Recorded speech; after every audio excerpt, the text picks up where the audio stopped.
How to withdraw money from Binance.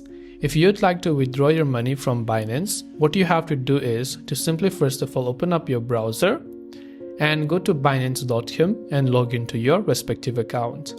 Click on the deposit icon from the top right hand side of the screen and select deposit crypto. But don't worry, we are not going to deposit crypto or other thing. We want to simply withdraw our own money, which is fiat currency. So on the top left, you can see this option called Withdraw Fiat. Just click on this Withdraw Fiat option.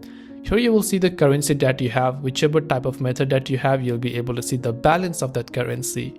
So select your desired currency and select your receiving method and click on the continue button.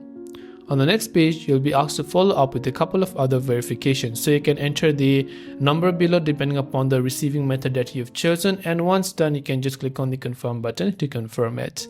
And this way you can withdraw your money from Binance. Hope this video helped you out. If you have got any further questions, do feel free to also leave them down below. As always, thank you for watching and see you soon in the next video.